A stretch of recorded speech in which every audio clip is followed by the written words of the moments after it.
That's national and international news. I'm Dennis Trudeau in Vancouver. Canada Now continues. Good evening, everyone. I'm Mike Wise, live this evening at the Taste of the Danforth Festival in Toronto. News tonight. It is finally over. Toronto's heat wave has ended, and people all across the city are breathing a sigh of relief, especially those who coordinated the city's heat emergency services. At least 4 deaths in the past few days may have been caused by the heat, but officials say that their emergency plan may have saved many others. Susan Pedler joins me now with that story. Hello, Susan. Hi, Mike. Well, all along, officials said this heat wave had the power to kill, and now it looks like it did. The heat is being blamed for the deaths of four Toronto senior citizens, but everyone says with the record temperatures we had, we're lucky. Things could have been much worse. It was a picture-perfect day with manageable temperatures and breathable air, a relief from 9 days of dense smog and searing heat. Now we know that heat may have contributed to 4 deaths, all women, all seniors. In each and every one of these situations, there was no air conditioning. This city coroner says 2 of the women had long-standing health problems, but the other 2 did not. Both were found in their homes and rushed to hospital where they died. During the course of resuscitation, they were both found to have body core temperatures in excess of 41 degrees. That's higher than we normally would experience, say, in a child with a high fever. It's exactly what the city was trying to prevent, instituting its first ever heat emergency plan.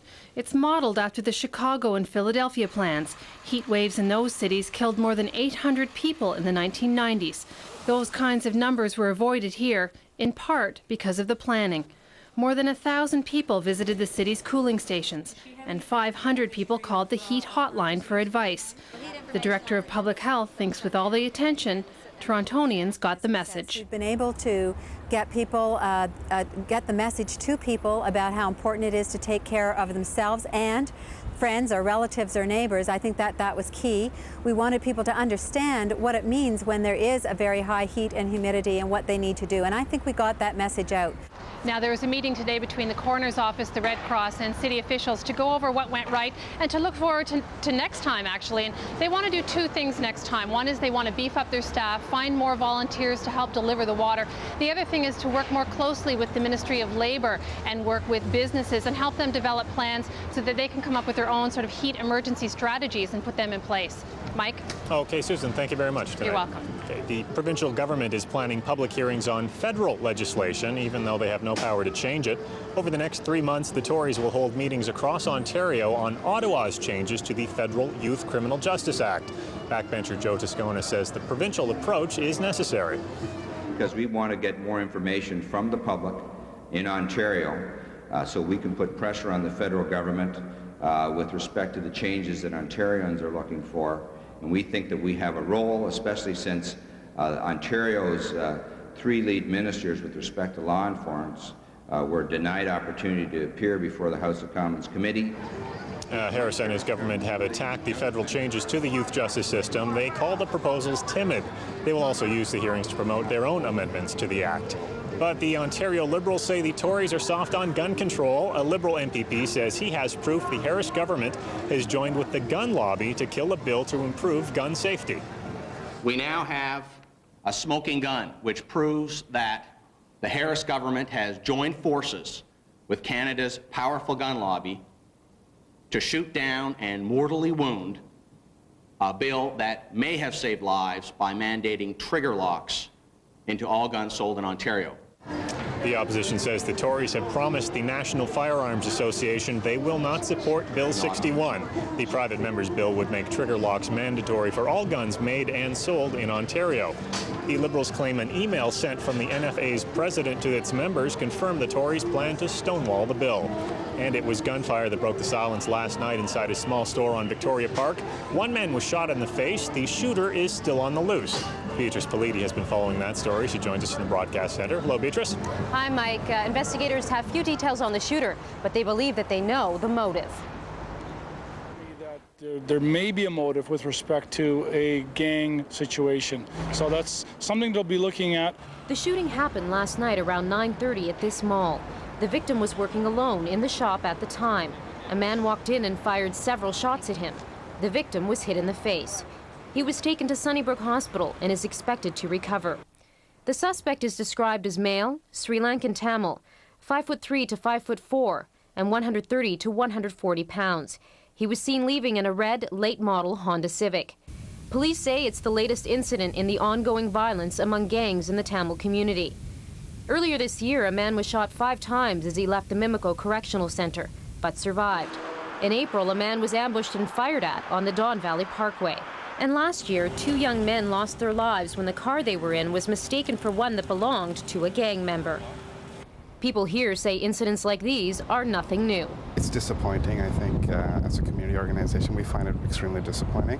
But at the same time, it's also frustrating because as a community, we do want answers. Gary Amanda Sangari helped write a report on Tamil youth. He says the violence has increased. Immediately, we do need greater amount of results from the police. We need arrests made in unresolved crimes that have happened in the community. But he says the problem is bigger than that. The issue of integrating new immigrants into the school system as well as the community, I think there is a lack of services for that, particularly within the school board and the school system. Secondly, there is an identified economic disparity amongst certain communities in the GTA. The Ornstein report has certainly outlined some of those issues, and the Tamil communities among those communities that have been identified as having some economic issues. Gary Amanda Sangari also wants to get some recreational facilities specifically for the Tamil community so that youth have somewhere to go, do something constructive, and be somewhere where they feel that they belong. He also says that we're missing a vision for young people, and that's part of the problem. We have to give them a reason to have a positive outlook. Police, of course, are still investigating this crime. If you can help them at all, you can call police or you can call Crime Stoppers at 416-222-TIPS. Okay, thank you very much, Beatrice. You're welcome, Mike. Toronto police are also asking for help in tracking down a man wanted on a series of charges. His name is Omar Dunchi, but he also goes by the nickname Shower Man. He's wanted for a sexual assault on a 13-year-old girl, and he's facing a series of charges relating to assaults on his common-law girlfriend, including assault with a weapon, forcible confinement, and threatening death. If you have any information, please call the police or Crime Stoppers. And local reaction today after yesterday's suicide bombing in a crowded Jerusalem pizzeria. It killed 15 people, including several young children.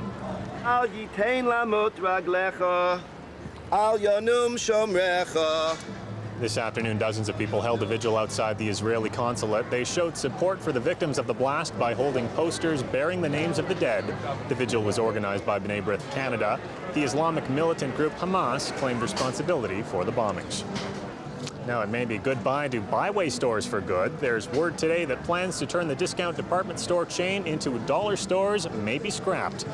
Byway is owned by Toronto-based Dilex Limited. They were preparing to reopen more than 200 Byway locations as Dollar Zone stores in October, but Dilex filed for bankruptcy protection a week ago, and there are reports today that 300 Byway managers have been dismissed.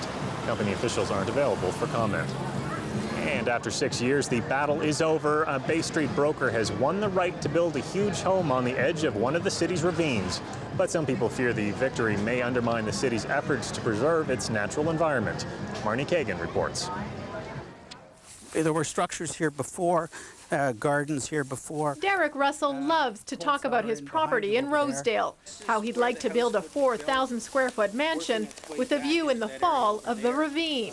Up until now, talk is all he's been able to do. I would like to be happy, but it's been a long battle for a single lot.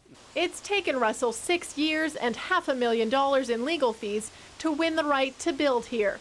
Russell bought the property, 1.3 wooded acres, in 1995 for $50,000. When he applied for a building permit, the city blocked it, saying the house would threaten the ravine's habitat. Russell fought back. For me, this is not the ravine. I think of the ravine as a place where there's public access and people can go biking or hiking or picnicking and all those things, and animals can be in their natural habitat. Russell's land has been built on before. There are remnants of stairs, even old water faucets. It's surrounded by several private homes. The owner of the property now needs to go to the... Kyle Ray is a city councillor. He says Russell may have won the zoning battle, but he still has to get by the Toronto Conservation Authority. They're not interested in the city's zoning bylaw. They're interested in the conservation of natural spaces in this province.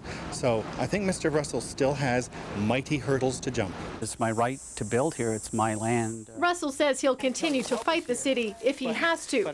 For now, he's hoping to dust off his house plans and make his dream a reality. Marnie Kagan, CBC News, Toronto. 911 is the number to dial in case of a life-threatening emergency, but what if you're dealing with a crisis of a different kind? There are so many agencies set up to deal with different social needs. Finding the right one can be stressful. The CRTC has approved a new phone number to help. Here's David Common with that information. Emergency 911. Do you need police, ambulance, or fire? Toronto's Emergency Communications Centre is constantly inundated with calls for help. Often, though, people call 911 looking for social services, tying up very valuable lines. Sometimes people call 911 because it is top of mind and they don't know where else to call. Starting next year, though, they will. Community Information, Toronto, Vicky speaking. This Toronto call centre will soon have a new number, 211. Easy to remember, and the United Way will pay for it, so it's always free to call. The new call line will be a giant referral service. Family counseling? Okay, let me just search this for you. Okay. Handling everything from domestic assault to food programs, even exercise for seniors. I'm sure 211 as a constant feature in the city will help people to find our services much easier. So how did the number 211 get chosen? Well, 911 is reserved for emergencies, while 411 is for directory assistance and 611 for repairs.